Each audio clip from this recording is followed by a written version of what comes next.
Ah, good morning. Good morning. Namo Amida Butsu. Good to see you. Am I sideways? You are sideways. Yes. Okay. Let me fix that real quick.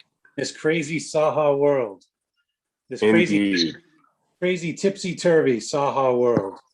You're appearing sideways to me. Okay, how's that? Am I good now? Yeah. Yes. Okay. Wow. How are you? All right. Wow. Yes. Yeah. Wow. I feel like a lot has happened in the world and in our lives in the past couple of weeks. Yeah. It's so many and also so many topics, so little time. So many topics. However, time is not a problem because there's no, we can continue into however many sessions in the future it takes. So, but we probably can't get to everything in one day, I'm guessing. Exactly. No, we definitely won't be able to. I feel like in recent weeks, I feel like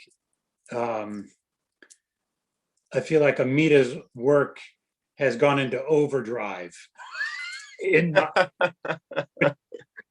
to his Dharma. Like when someone, it's like he hit the nitric oxide, turbo warp speed. Yeah. Exactly. Like, to use a Fast and Furious analogy, to use Star Trek. He hit it, Mr. Sulu. Yeah. Or I felt like in that opening scene of 2009, where he first hits the warp drive and it doesn't work. And he's like, did you loosen the, did you take off the whatever, He's like, oh yeah, sorry. I felt like for a while. The warp drive is fully functional. So anyway, so it's kind of like there's the to borrow from a Zen phrase, lightning Zen, Satori. Oh yeah. In certain Zen schools or circles, and I feel like I've had lightning shin in this past month or so. But it's just reading some of the conversations you were sharing, it seems like there has been a bit of a sea change, so to speak, in some of your approaches to different topics, and maybe that's something we can definitely talk about. I would like to say welcome to Nishi Hongwanji. Thank you. However, informally at this point, but I've definitely made this. I'm all in with that when however that will take place from here. But that's my, that's what I have. To be fair, I have been moving toward that. I think long before now, but now I've just made it. I've made the decision. That's full. That's So Well, and I watched your video, and I think that I really agree with what you said about the importance of being part of a larger, or let's say not size doesn't matter per se, but a broader organization that is not a personality centered on one individual. Very, very important. Not just one, person. However knowledgeable or strong or strong their shinjin or whatever. It's inevitable if you don't have that broader sangha of leadership, broader sangha of discussion, broader perspective, broader amount of voice, scholarship, more than just one direction of scholarship. Even I might not I might not agree with certain modernist interpretations of things, but I appreciate scholarship. I appreciate I can still gain knowledge from that, guided by Amida, still benefit from that, and people can benefit from that as long as, as long as Amita is Oh, running, absolutely. as long as Amita's guiding, giving us his mind, in illuminating things. Whatever. I'll listen to a lecture, whether it's,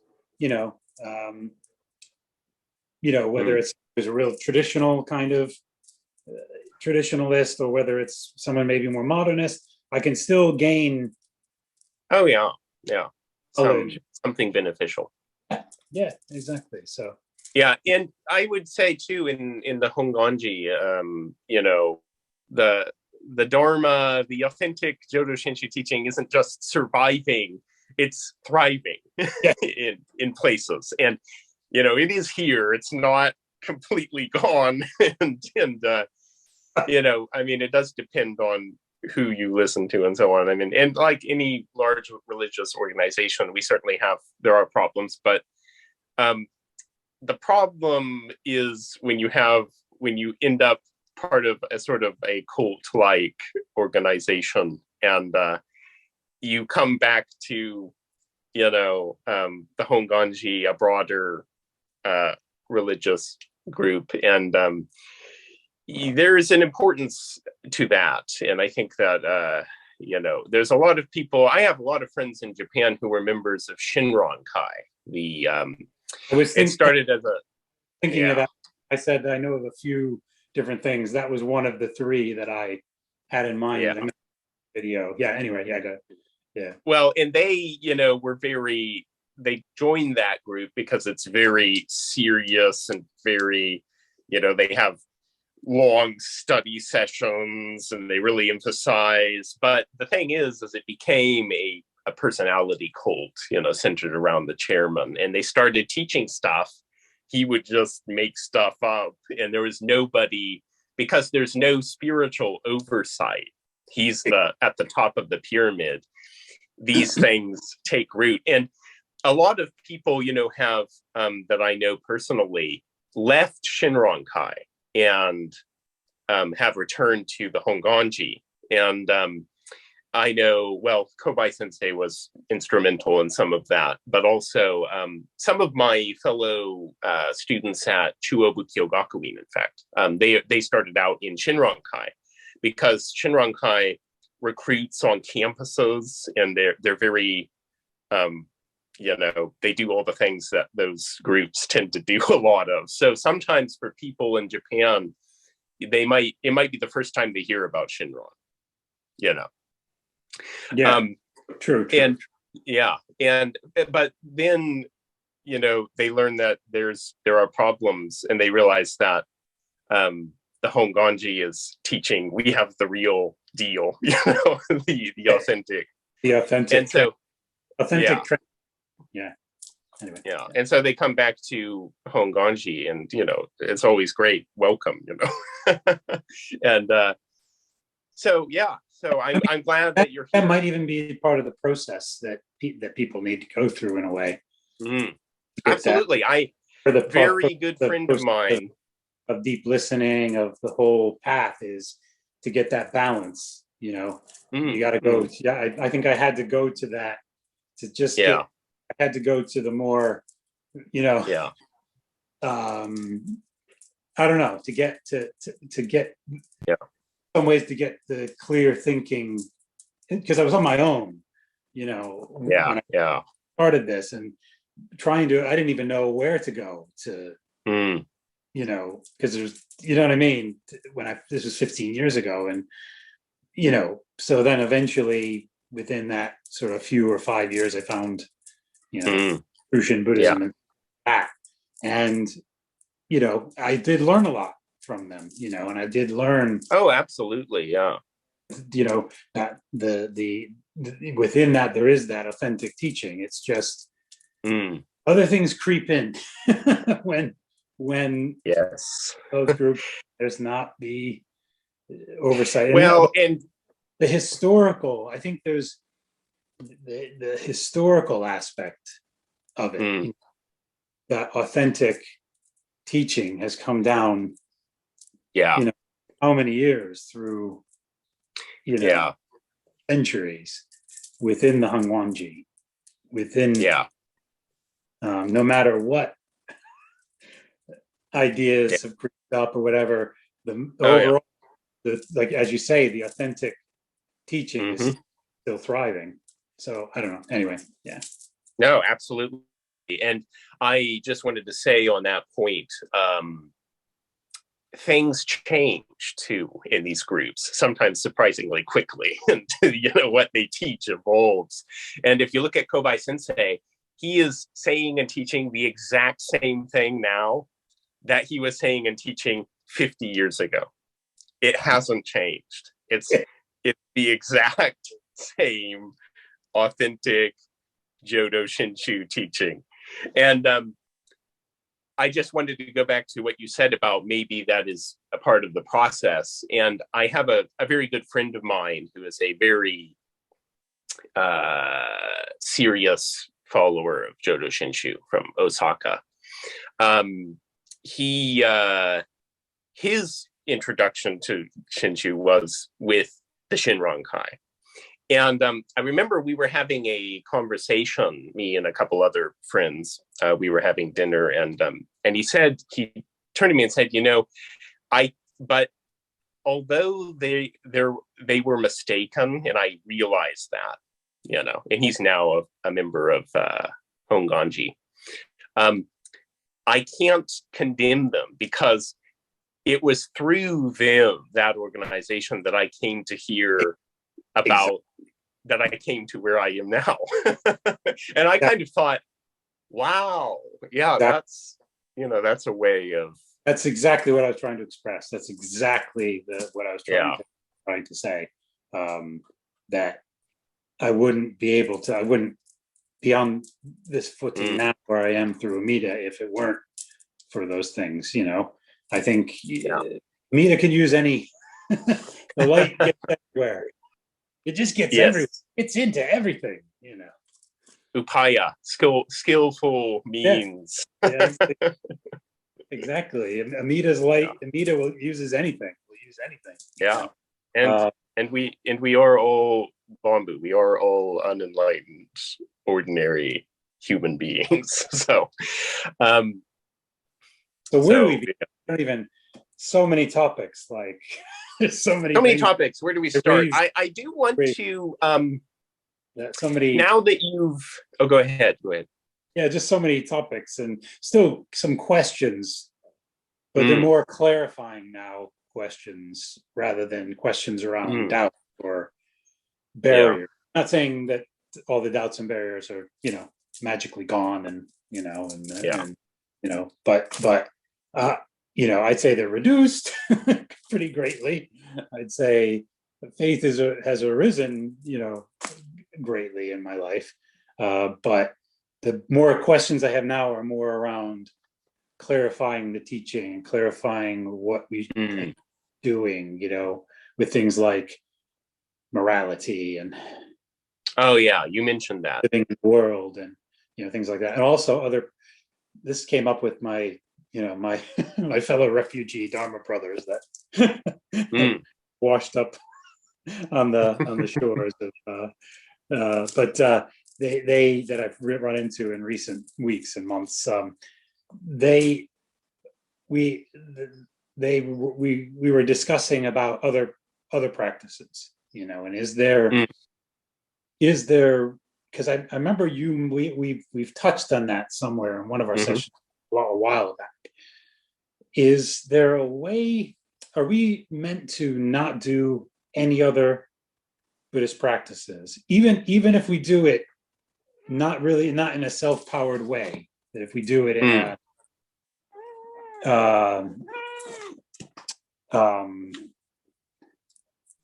either a spontaneous way or the animal realm is joining us again.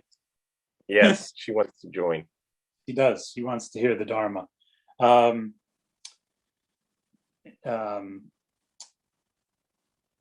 was I saying? Oh, the the relation between other practices. We're meant to, there's phrases and things in the teaching of like abandon the provisional practices, abandon the self-power practices, etc. And I've heard of things where I seem to remember something where either you said that or heard it otherwise, where you can do those practices out of a sense of gratitude, like you would kind of Nembutsu almost, kind of like the way that we do in Nembutsu, out of faith, reliance,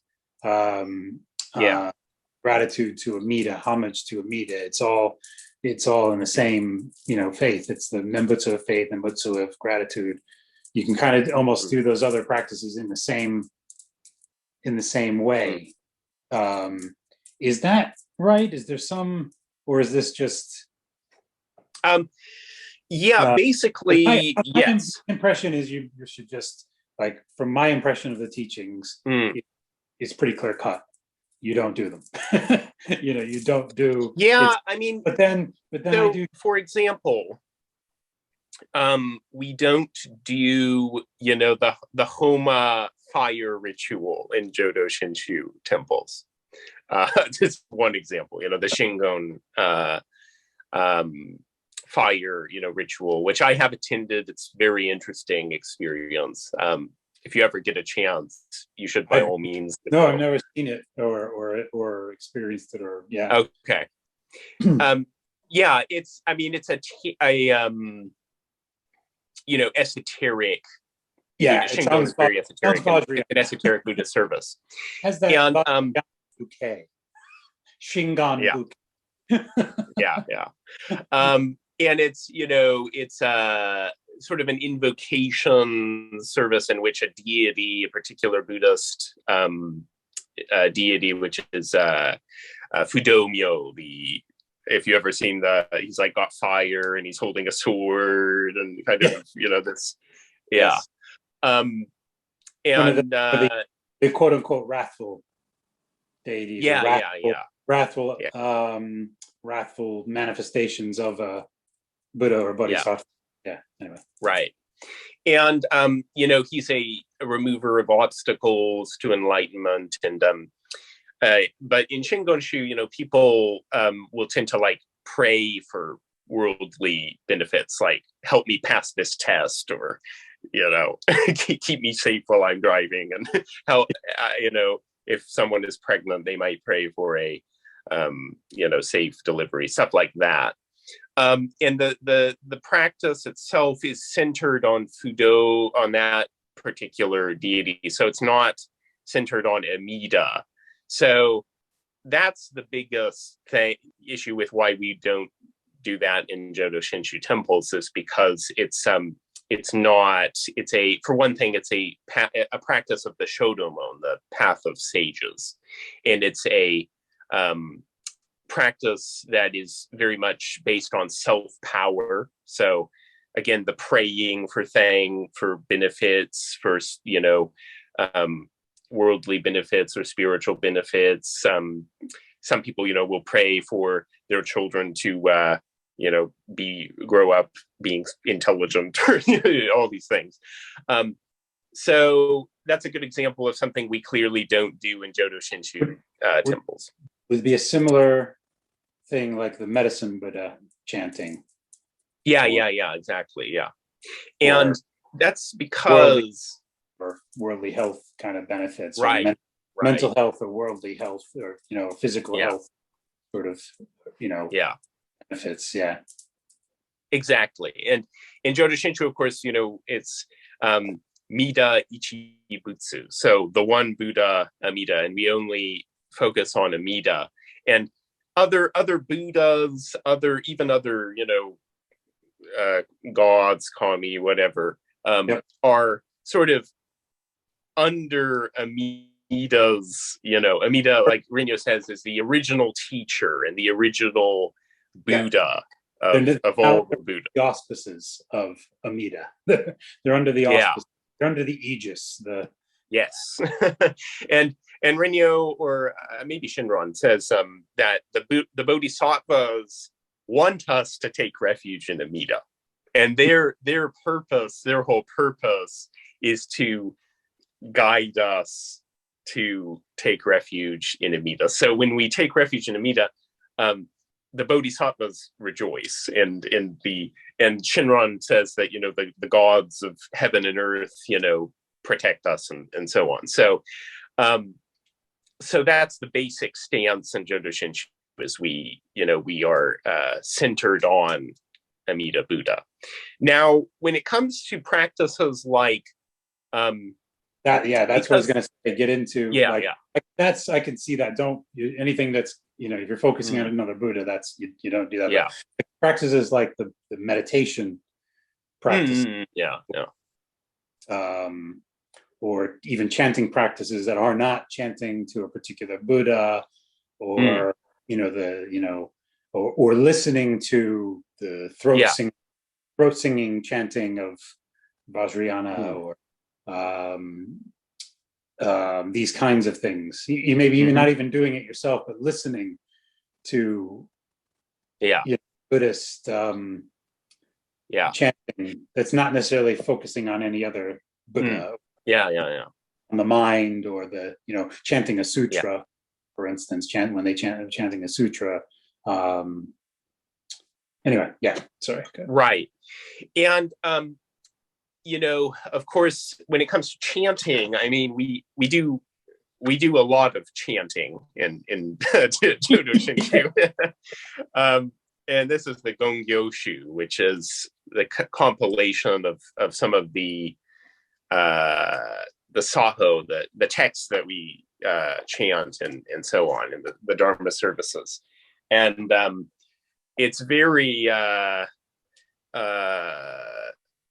complex. And a good example in the beginning here is the San Kie, which is actually Shantao wrote this. Shantao, Master Shantao, Zendo Daishi. And this is called Shishin Keirei, which is basically the three refuges. I take refuge in the Buddha, the Dharma, and the Sangha. And this is one of the texts we actually had to memorize for Chuo Bukkyo Bakuin to pass the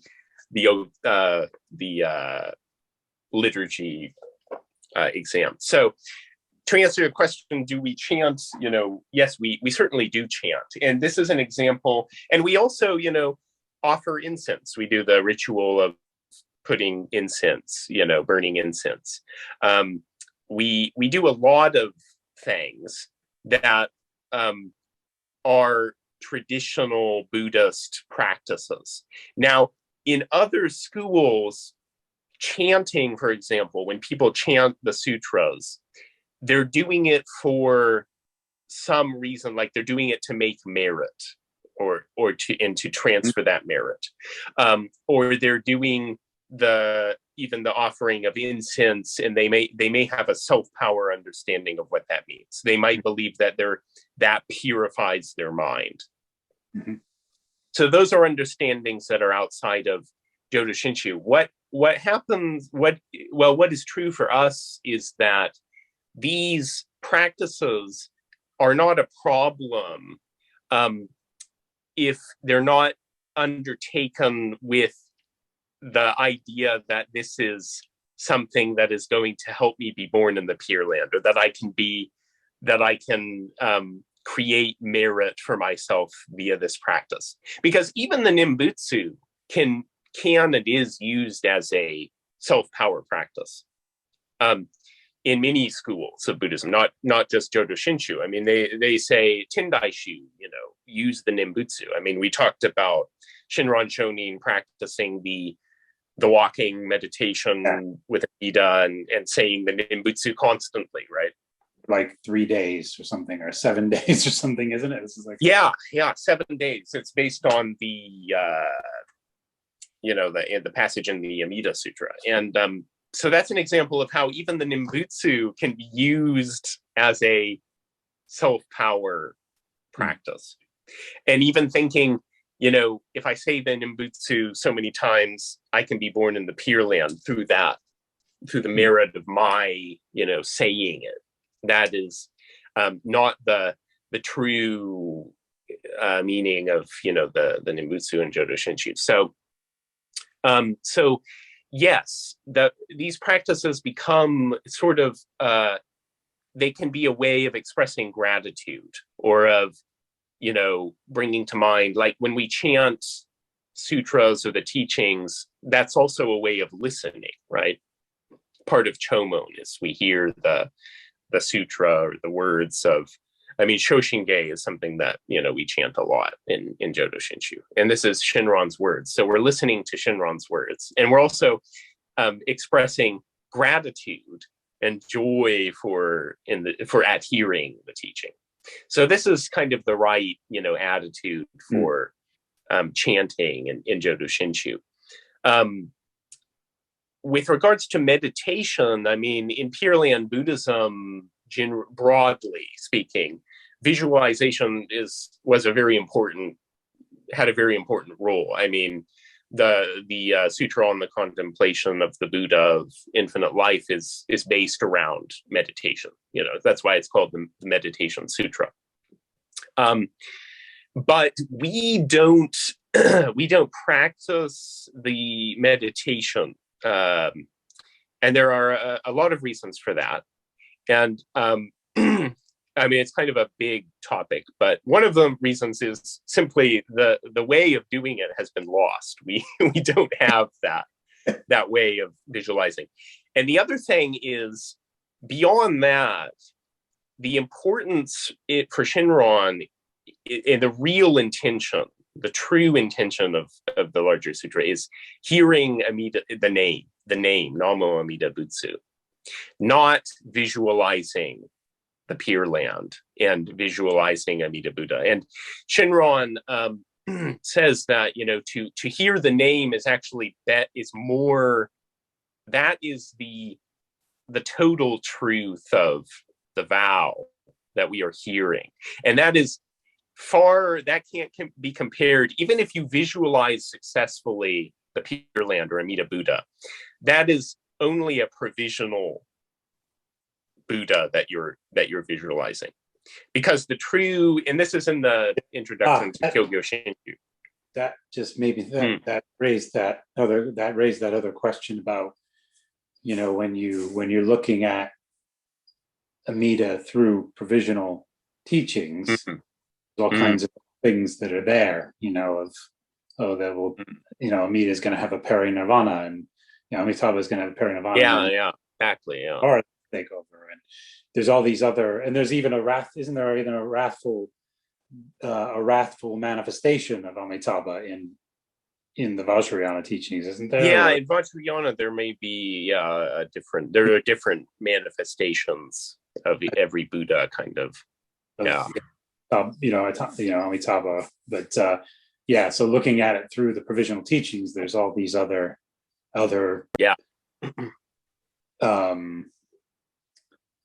forms, or absolutely, yeah. That's not what we're focused on, because what we're focused on in Jodo Shinshu is the Shin. And the Shin in Shinshu is a character for truth. So what is the true intention of Shakyamuni's appearance in the world? And in the introduction of Kyogyo Shinshu, Shinran says that the larger sutra, the true intention of Shakyamuni's appearance in the world, is to teach the larger sutra. And the name of Amida, Namo Amida Butsu, is its essence, is the essence of the sutra. So that is the true intention. The visualization is all to, draw people into that realization of the true other power of the vow, in the working of the vow. And I mentioned, Honen Shonin practice visualization of the Pure Land, and up to the point where he successfully saw the crystal ground, he was able to do the visualization of the ground. And but then he stopped, and he told people that there's no need to do this visualization, because we have Namo Amida Butsu, we have the Nimbutsu, and we don't need anything to add to that.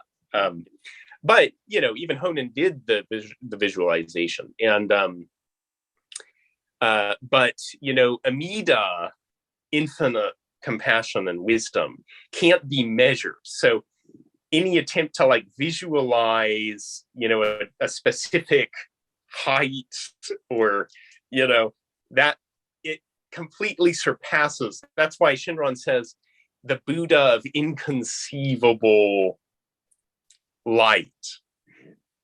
We can't, conceptualize it. It surpasses our conceptualization. So much less can we as Bambu, ordinary beings, like visualize successfully. And so that is a provisional, the visualization aspect of the meditation sutra is a provisional means. Now, with regard to like meditation, I mean, anyone can practice, meditation. I mean, you might do it for some health reason or something. And I asked Kobai Sensei about this. I had doubt because this question has come up before in various places over the years. And recently that was what for me, I've just taken the line of, just to be on the safe side, don't, when in doubt, just don't just do the practices taught in Jodo Shinshu. Do what's taught in Jodo Shinshu, which is Amida's practice. Do what is instructed by Shinran and Renyo. Deeply listen.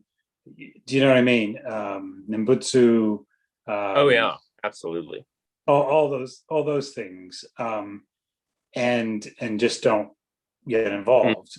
But that's generally been my sort of stance on it. But I have always often wondered, if you were completely not doing, if you were going to do it for health benefits, and then the way I resolved that for myself was, well, I can't really do those practices anyway, effectively. I've tried. I've literally tried many, many years within the past, 30 years or whatever.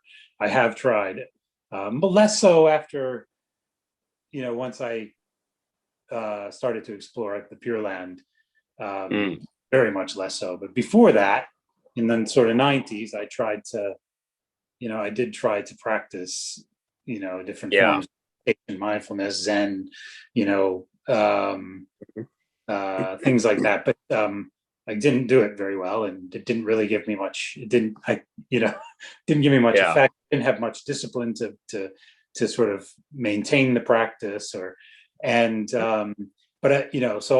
in the end, I just would say, well, even if I wanted to, it's really not going to be effective, probably even for health practices, especially someone who's not trained.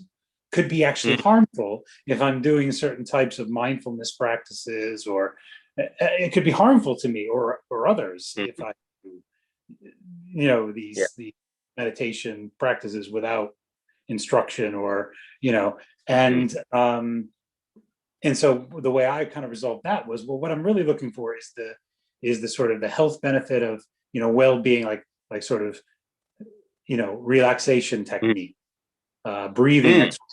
So that's what I call it.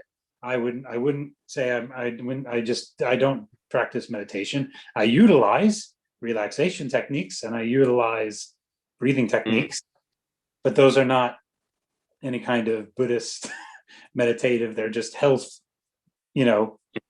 for health purposes, to reduce stress and for health well-being, kind of thing. But so that's kind of how I resolve the question for myself. And is that kind of a good way of looking at it, or? Yeah, absolutely. I mean, the real thing is, like, are you doing this to get enlightenment or not? To get yourself into nirvana. If you do a practice thinking, I'll be born in the Pure Land because I did this practice, that's self-power. That's calculation. That's the real issue. And when I was a student at studying abroad at Yokohama National University here in Japan, the first time I met Kobai Sensei, there was a Zen study, a Zazenkai at a big Rinzai temple in Kamakura, which was the, center, or one of the centers of, Zen Buddhism. And I was interested, and I wanted to go, but I also, like you, I had doubts about, well, should I be participating, doing Zen meditation as a Jodo Shinshu, Buddhist? So I asked Kobai Sensei directly. I have a friend who is a Zen priest, and I would like to attend this Zen Zazen Kai, but is that okay, for me to do? And Kobai Sensei was very clear, to the point, as always, and he said, that's perfectly fine. You should go. You can, do the Zazen and do the Zazen Kai. And then he said, but don't think that you can get enlightenment. Don't think that you can earn nirvana through that, because then it becomes, a self-power. Then you're, thinking this is a self-power practice. So I did. I went to the Zazen Kai, and I did meditation. It was sitting meditation. And in Rinzai, they do, the priests will, walk around the hall, and they have these big wooden paddles. Yeah, yes. slap if you fall asleep. They say they let you know they're coming, don't they? They say, well, actually, what happens is ready, or is that a later development? In this particular Zazen Kai, what if you feel like you're getting drowsy and you're having trouble concentrating, you're supposed to bow down, and then the priest will come over to you and give you a couple good whacks on the back. And it's really invigorating. It actually feels great. I sort of bowed down a couple more times than I really probably needed to, because it's kind of invigorating. This is what when a bamboo comes to. This is what happens when a bamboo comes to the Zen, the Zazen guy. Exactly. So yeah, and then after the Zazen Kai, there was the head priest of the temple had a discussion, and there were a lot of foreign students, foreigners who were interested in Zen, and basically Q&A, question and answer, and I asked question, and then afterward people kind of mingled, and this lady had a question about. You could tell that she was really interested in Eastern religions, but maybe didn't really know yet, like what is the thing with Buddhism, because she wondered, like, are the sutras that were chanted, is that like the Buddha's were, and I explained, well, yeah, the sutra is, was passed down orally originally from, the Buddha, and I sort of called the head priest over and said, this lady has a really good question about the sutras that maybe you want to hear. And so he gave a much fuller explanation than I ever could. But I ended up being good friends with the head priest. We're still friends on Facebook, in fact, and also the priest of a younger priest of another Zen temple. So, it was all good all around. And if I had said, no, I'm not going to go to that Zazen Kai, Jodo Shinshu Buddhist shouldn't, go to a Zazen Kai, I would have missed all of that, those connections and relationships. So Kobai Sensei, as always, ended up being, right on about, so that's how that's just my personal experience. So take from that what you will. So basically, any of it is, the rule of thumb is sort of, if there could be kind of a rule of thumb is, or best practice, quote unquote, would be to as long as they're not focusing on another Buddha, as long as you're not thinking you can gain some merit from, or that you yourself are transferring merit to other beings, or gaining merit through this practice, or that you're going to somehow be able to become enlightened through practice, or eventually become enlightened, through the practice, that it will set you up for in the future to be able to, as long as you are not engaging in that, and you understand that as a bamboo, there's nothing wrong with the practices. They're from the Buddha, but there's something wrong with us. So as long as I remember that I'm a bamboo, and these practices, these provisional practices, provisional teachings are actually, they're not going to be effective in my hands. They're not. It's not because they're ineffective. It's because I'm ineffective. It's because of my lack. Right. So as long as I all of that is in perspective, then absolutely, it's okay, and it's not going to confuse you or make you. No, and I know some crazy. And I think the safety, go ahead. One other thing, the safety factor is also an important criteria for me. All these things are criteria, but that I've kind of had for myself about these things. But like I said, I would just I would just just make it easy and say, just don't. But there's one other aspect of it that the safety factor. Yeah, I just want to say that another thing is, how not only are these practices ineffective in our hands because of us, I think they can be dangerous to us or others. Yeah, definitely. In fact, the fire ritual I mentioned in Shingon is you can't do that. You have to be trained, and even meditation practices, even just that can be harmful to us. Yeah, without, you know what I mean? I mean, for example, in Shingon, a lot of the rituals are based on actually like invoking a deity. Yeah. And whether, whatever your interpretation is, that, part of the subconscious, or is it an actual, outside of, whatever your perspective is on all of that. There are things that, if you don't have the proper training, it can be, dangerous psychologically. So, priests who do that ritual, always, I think it can be. I mean, when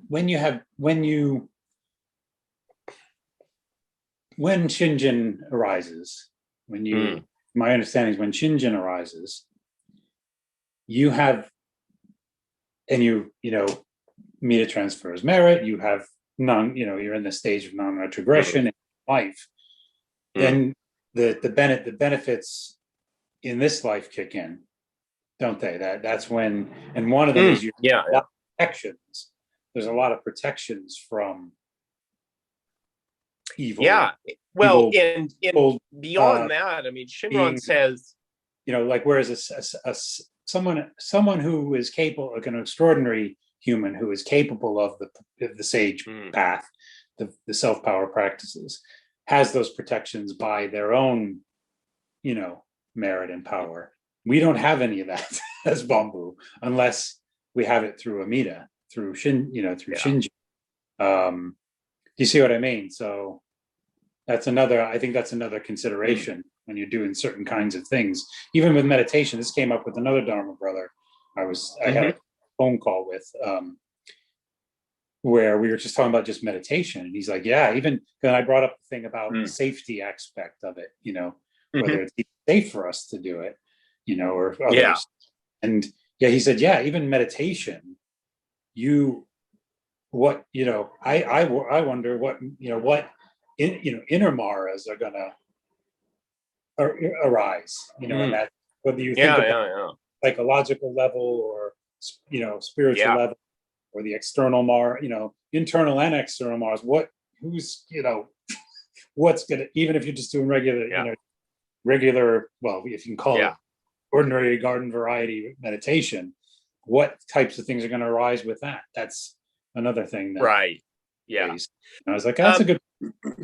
Yeah, it is. And it reminds me of a passage that Shinran quotes in Kyogyo Shinsho, where he's the author of the text says that, in meditation, all of these maras, these inner demons, whatever you want to call them, negative thoughts, emotions, they come to the surface, because really deep meditation stirs that stuff up. It's all in our mind, right? We're dealing with these bonno and the kleshas and these negative things.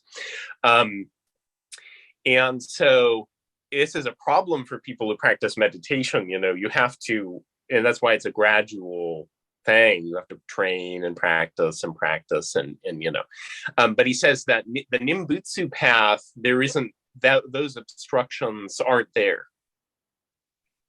So there's no, that's why it's called the unhindered path, because Amida takes all that on. We don't have to deal with our bonno. Amida takes care of our bonno. Yeah. Our blind passions. Amida takes care of all that. That's why it's called reliance and entrusting. We don't have to plumb the depths of our own minds and subconscious and all that deals with, like you have to do if you're going to go out on this journey of self-power enlightenment. You have to tackle all of that. Yeah. But we don't have to. No. Because we leave it up to Amida. And that's why Shinran says that the Nimbutsu is the path, the unhindered path, the path free of hindrances and Tanisho. In fact, that was one of the passages Kobai Sensei explained. And I need to share Kobai Sensei's insights. I don't know if we'll get to it in this session, but I do intend to give you some of his insights, because it was really good. But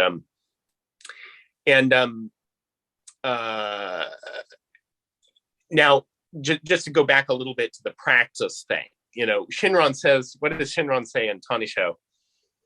I'm not capable of any practice whatsoever.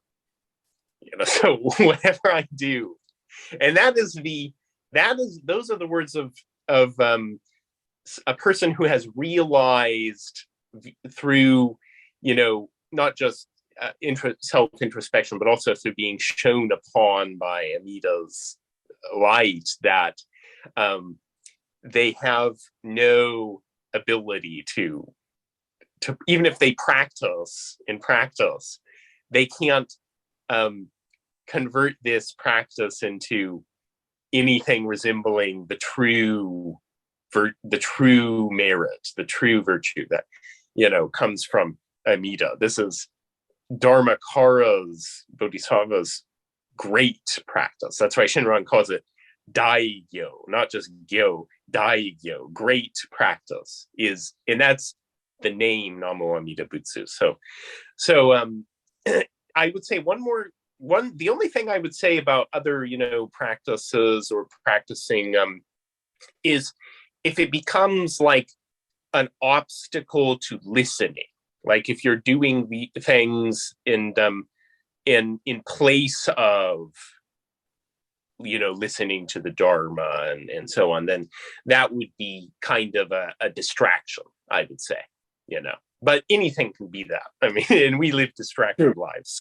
So it's not, we people take things to extremes. I've heard something crazy. I heard somebody say, I think I may know who, but anyway, it's not important, that if you do Zen, if you do Zen meditation, you lose your birth in the Pure Land, and that's not the case. Wow. If you don't, that's a very fragile view of birth in the Pure Land if it's something you could lose.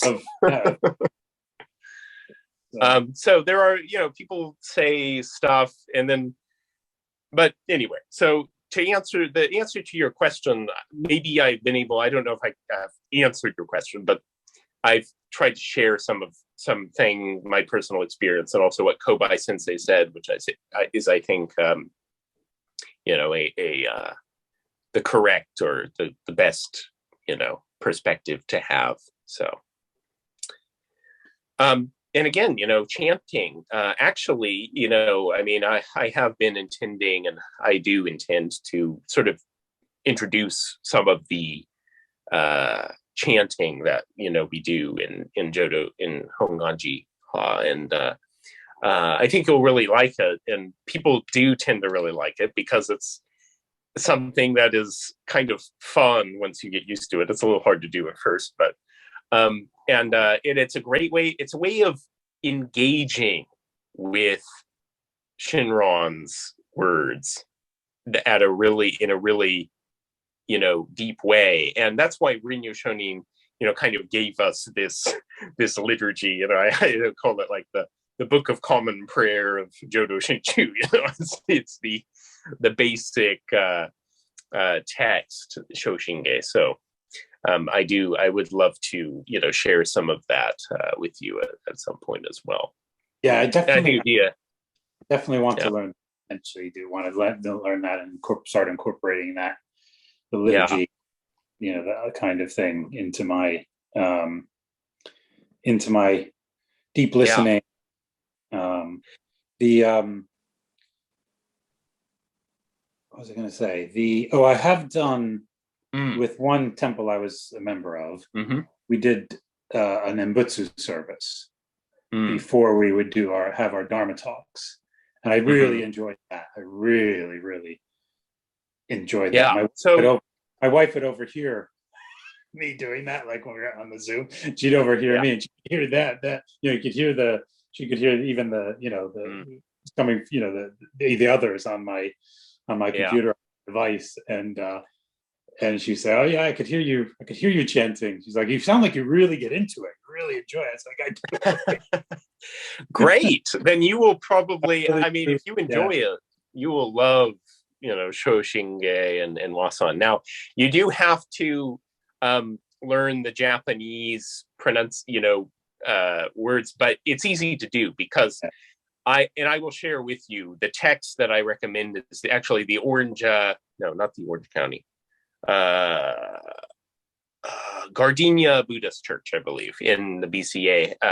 They actually have their own service book that they kind of made for their services, and it's really good because it has the Japanese in Roman letters, so you can easily read it. You don't have to know the kanji, the Japanese characters. And then it has, at the bottom, it also has the English translation, so you can know what the meaning is of what you're chanting. And so I'll share that with you when I introduce Shoshinge, and I think it'll be a great resource actually that you can use, and you can even print out pages. It's a PDF, so if you want to print out pages and use them and so on, it's great, and it's free to use. It's given, it's on the website of the Gardenia Buddhist Church. So yeah, good stuff. I'm looking forward actually to sharing at some point eventually. I've been wanting to do it for a while. But this raises another question that I've had for you, and another approach that I've taken. Yeah, I think is my sort of approach or attitude when it comes to the teaching, trying to live this, live Jodo Shinshu, that the teaching, the Dharma is sort of primary, is sort of the priority, getting that right, getting the authentic, receiving the authentic transmission, getting the teaching right, getting the understanding right, and doing the things taught to do is, work with a good teacher or good friend on the path, that acts as a good teacher, deeply listen, deep reflection, that's part of deep listening, saying Nembutsu, and trusting as best you to the whatever level you can until you can fully entrust to Amida, wish for birth, say Nembutsu, all those things are sort of primary, and the liturgy is sort of secondary, kind of getting the liturgy right now.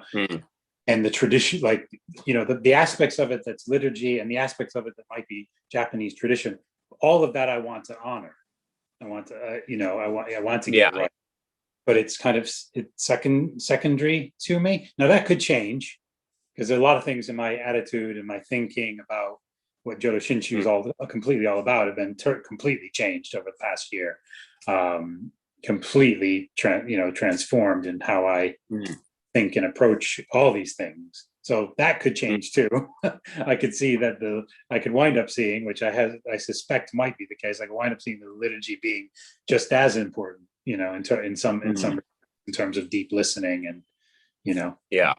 But is that a general rule? Is that kind of the general thinking or teaching or attitude that one should have? Or is it more holistic than that? Is it more they're at the same level?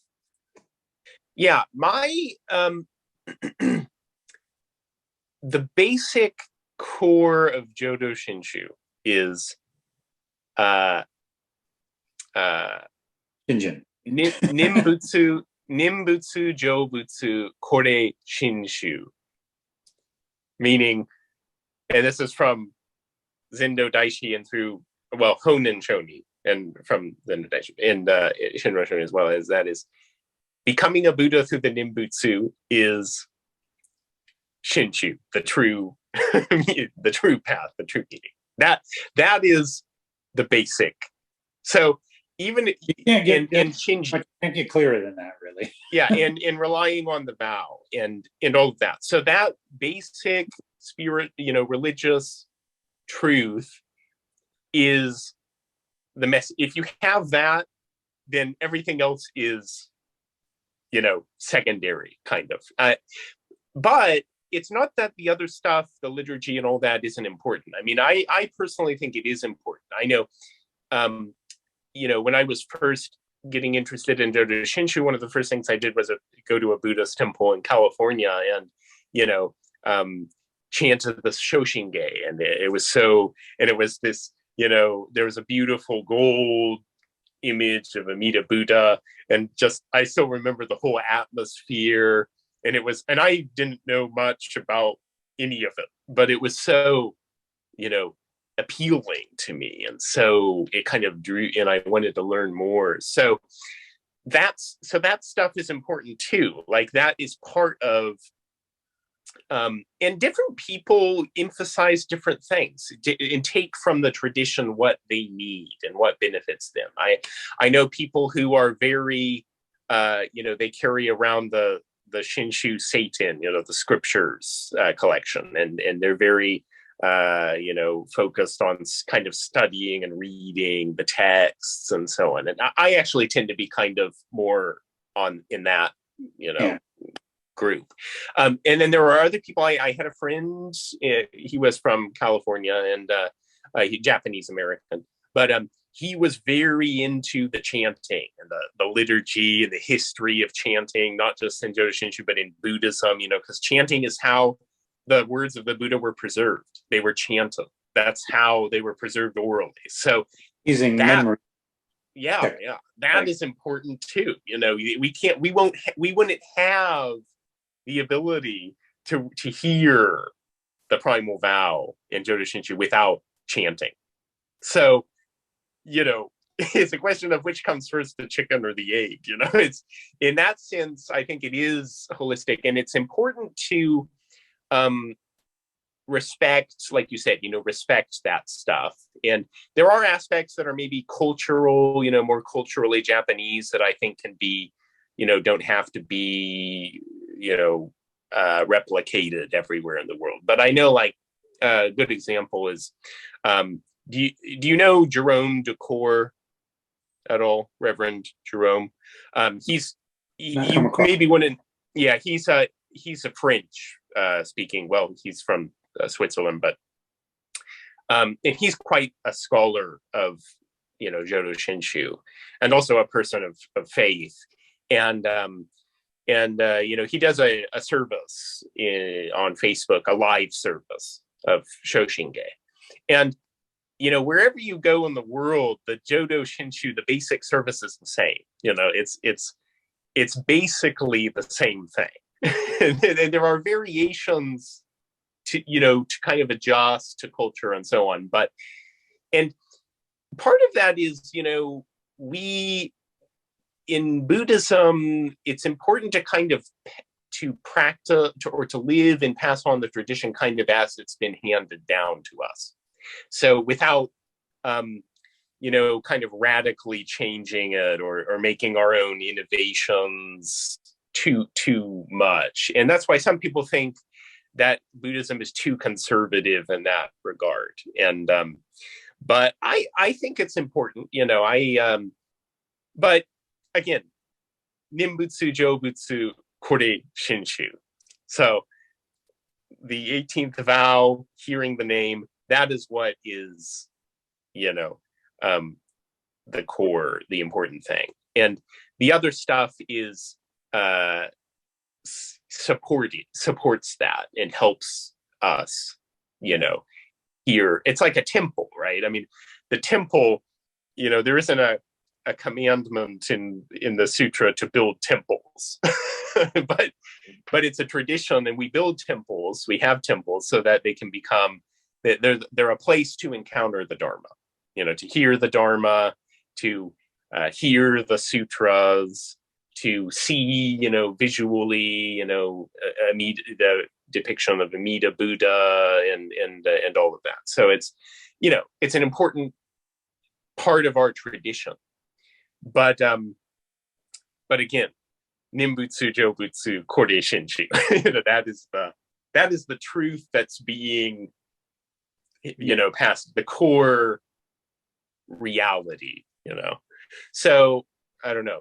That's a long non-answer to your question. Yeah. No, I figured it would be something along. That's very clear. That that statement of what it's all about. But I figured it would be kind of, there'd be, yes, it is important, but that's the important thing. But yeah, I could, no, that does help answer the question. Like I said, I have a feeling that even this approach that I've taken for a lot of years is going to be changing, because a lot of things, it could, yeah. A lot of stuff has changed in my thinking through, obviously the work, the working of Amida, I think, so, and through the process of dialogue and, listening deeply, it is, so much of my perspective has changed. Quite a bit. Well, I've been able to see that just in the months or half a year that we've been having these discussions. Because I remember you were quite you weren't going to use your Dharma name, and now you're using your Dharma name. So something changed exactly there. Yeah, there was various reasons for that, but I did in that video. I don't know if you've watched the video yet. Yeah, I did. Yeah, and I'm the main two reasons were, I wanted to make my apologies, and for the way I left things with my my previous sensei and temple and things, and wanted to be convinced in myself, in my innermost heart, mind, that I had made this decision before I reaffirmed that. So I feel now it's very, it's very, even though, several months ago, I told you about, I made that decision. I'm all in. It's, Jodo Shinshu until I die. Shinjin or no Shinjin, I'm going to remain Jodo Shinshu. Pure land or bust. Yeah, exactly. But I still didn't trust myself. I didn't but now I just feel more confident. I think, it's through Amida really that I feel confident about that decision now. It's more through, but I feel like I'm more, I trust that is, I have made that decision, and that I am going to, that I've made this, I have made this commitment to the path. And so I feel like, now is the time to reaffirm my Yeah. Dharma name. Well, and what you said about no one can, I'm glad you realize that no one can like take, revoke, take back your Dharma name. It's given. In fact, there's a when I first heard that you said that, that individual had said, don't use your Dharma name anymore. Well, I thought, or asked, or asked, or I hope that you wouldn't use it. So that sort of, it was, yeah. I can't remember exact phrasing. It was in a on Messenger, but I had deleted it, so I can't remember.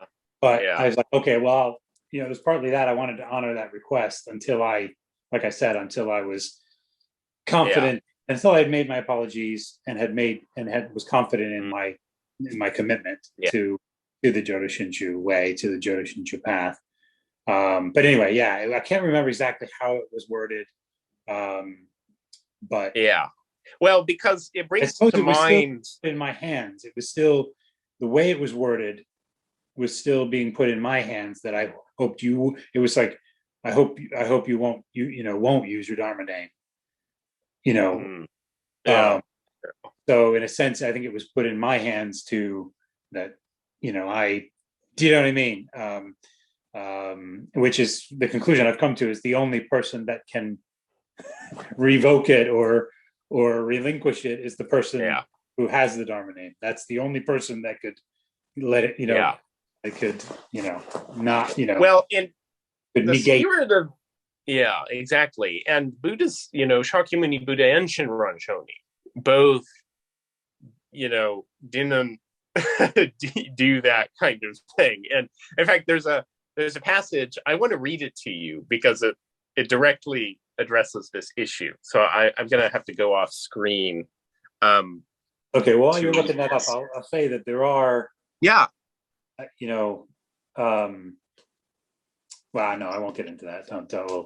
That's fine. Yeah, but go ahead. Yeah. Okay, so let me give the background. So this person named Shingyo, basically was a follower of Shinran, and then he had a disagreement over doctrinal issue, and he left.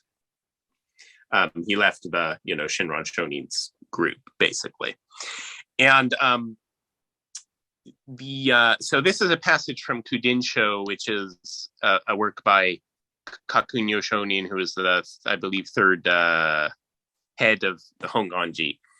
And so this is disciple Rin-yi. So one of Shinran's disciples said, since Shingyo will leave the Brotherhood and return home, we should ask him to return the Honzon, the image of the name, or the object of worship, and sacred writings in his possession, especially because you, Shinran, inscribed his copies of the sacred teaching with Shaku Shinran.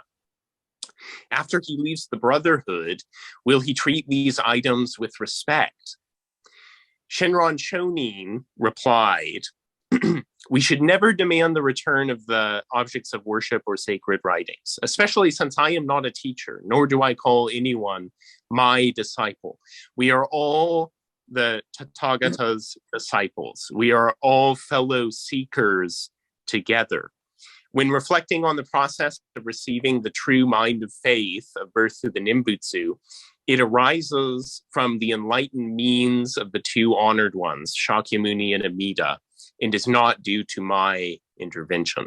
When different opinions arise in the world, the land fills with complaints to return the Honzon and sacred writings, to return titles bestowed, and to return the true mind of faith received. Upon further contemplation, one realizes such things should not be done.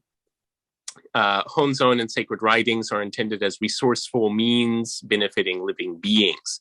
If someone decides to cut ties with me and enter someone else's community, I have no monopoly on the sacred writings. The Tathagata's teachings flow freely throughout the world.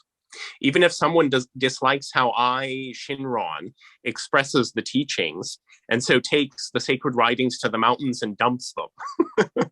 I think this is kind of funny. Living beings in that place certainly will be saved by those writings, meant to benefit beings everywhere. Thus, a long-sought wish to benefit all living beings will be fulfilled. We should not think of these items as treasured possessions by ordinary unenlightened beings and demand their return. Take this to heart. And what's interesting there is, notice the spirit of Shinron's approach to teaching. I'm not a teacher, and I don't have disciples. We're all fellow seekers. We're all fellow travelers. And I love what he says about, even if someone, takes the scriptures and dumps them in a mountain, somebody will find them and be benefited. So, so this is just, and then the title bestowed, I actually looked at the Japanese for that. And the Japanese is actually Bogo, which means Dharma Name.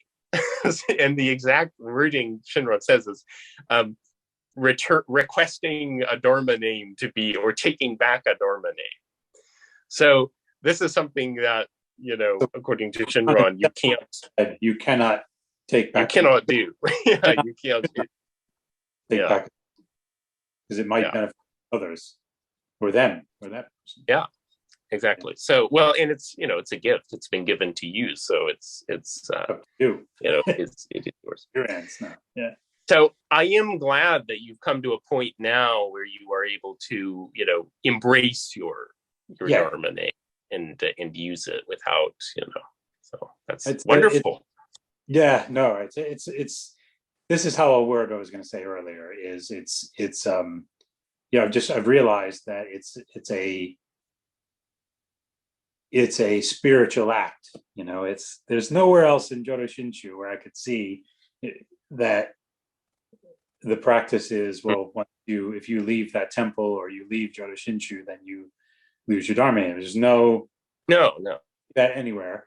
Number one. Number two, it's not something that can be taken away by someone else, by anything, by a constitution of a temple, by a proclamation, by command, by request, by any means. It cannot by any other or any institution be revoked or dispensed with or negated. Only the recipient can give it up. That's the person who received it could throw it away, but that's different. I didn't, obviously I know you're not saying that, but I didn't throw mine away. I always right. Mine. It was always with me, and I knew and I knew that one day I would reaffirm it, but it just I needed those two main reasons were the main reasons. But there was other reasons, but those were the two main reasons that I temporarily publicly didn't use it, but it was still in my, as I say, my heart mind as